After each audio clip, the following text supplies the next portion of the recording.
ನಟಿ ಜಯಂತಿಯವರ ಹೆಸರಿನಲ್ಲಿ ಪ್ರಶಸ್ತಿ ಸ್ಥಾಪಿಸಲು ಪ್ರಯತ್ನಿಸಲಾಗುವುದು ಎಂದು ಮುಖ್ಯಮಂತ್ರಿ ಸಿದ್ದರಾಮಯ್ಯನವರು ಹೇಳಿದ್ದಾರೆ. ಬೆಂಗಳೂರಿನಲ್ಲಿ ಆಯೋಜಿಸಿದಂತಹ ನಟಿ ಜಯಂತಿಯವರ ಜೀವನಗಾಥೆ ಲವ್ಲಿ ಬಟ್ ಲೋನ್ಲಿ ಪುಸ್ತಕ ಬಿಡುಗಡೆ ಮಾಡಿ ಅವರು ಈ ಭರವಸೆ ನೀಡಿದ್ದಾರೆ.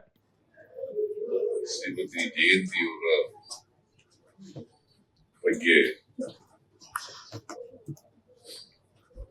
ಒಂದು ಪುಸ್ತಕವನ್ನ ರಚನೆ ಮಾಡಿದ್ದಾರೆ. ಅದಕ್ಕೆ ಬಹಳ ಸೂಕ್ತವಾದಂತ ಹೆಡಿಂಗ್ ಅನ್ನ ಕೊಟ್ಟಿದ್ದಾರೆ. Lovely but lonely. ಅವರಿಗೆ ಬಹಳ ಅನ್ವಯ ಆಗ್ತಕ್ಕಂಥ ಹೆಸರನ್ನು ಇಟ್ಟಿದ್ದಾರೆ. 100% ಅನ್ವಯ ಆಗ್ತದೆ. ಪತ್ರಕರ್ತ ಕೆ ಸದಾಶಿವ ಶೆಣೈ ಅವರು ಈ ಪುಸ್ತಕವನ್ನ ಬರೆದಿದ್ದಾರೆ. ಸದಾಶಿವ ಶೆಣೈ ಅವರು ಮನವಿ ನೀಡಿದ ಹಿನ್ನೆಲೆಯಲ್ಲಿ ನಟಿ ಜಯಂತಿ ಅವರ ಹೆಸರಿನಲ್ಲಿ ಪ್ರಶಸ್ತಿಯನ್ನ ಸ್ಥಾಪಿಸಲು ಪ್ರಯತ್ನಿಸಲಾಗುವುದು ಎಂದು ಭರವಸೆ ನೀಡಿದ್ದಾರೆ. ಸದಾಶಿವ ಶೆಣೈ ಅವರು ಪತ್ರಕರ್ತರಾಗಿ ಬಹಳ ವರ್ಷಗಳಿಂದ ಪರಿಚಯ ಇದೆ.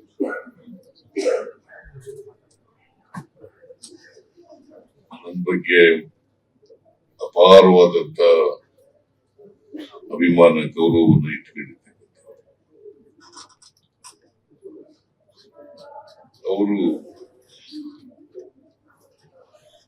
ಜಯಂತಿಯವರ ಬದುಕಿನ ಚಿತ್ರವನ್ನ ಈ ಪುಸ್ತಕದ ಮೂಲಕ ಜನರಿಗೆ ತಿಳಿಸ್ತಕ್ಕಂಥ ಪ್ರಯತ್ನವನ್ನ ಮಾಡಿದ್ದಾರೆ ಅಂತ ಹೇಳಿ ನಾನು ಅನ್ಕೊಂಡಿದ್ದೀನಿ. ಯಾಕಂದ್ರೆ ನಾನು ಜಯಂತಿಯವರು ತಮ್ಮ ಜೊತೆಗೆ ಸಾಕಷ್ಟು ಕೆಲಸ ಮಾಡಿದ್ದಾರೆ. ಜೊತೆಗೆ ಒಂದೇ ಪಕ್ಷದಲ್ಲಿ ದುಡಿದಿದ್ದಾರೆ.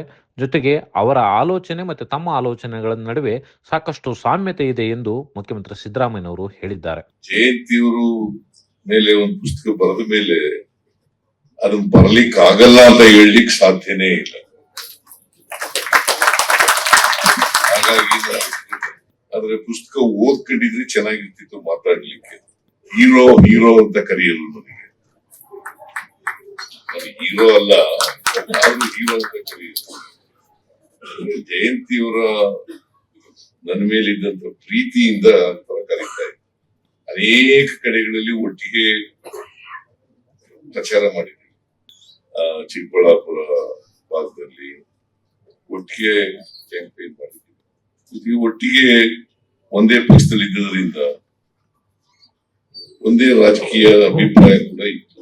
ಜಯಂತಿಯವರಿಗೆ ಚಿತ್ರರಂಗದಲ್ಲಿ ಜಯಂತಿಯವರೇ ಸಾಕ್ಷಿ, ಅವರ ಸ್ಥಾನವನ್ನ ಮತ್ತೊಬ್ಬರು ತುಂಬಲಿಕ್ಕೆ ಸಾಧ್ಯ ಇಲ್ಲ ಎಂದು ಹೇಳುವುದರ ಮೂಲಕ ಸಾಕಷ್ಟು ಅಚ್ಚರಿಯನ್ನ ಸೃಷ್ಟಿ ಮಾಡಿದ್ದಾರೆ.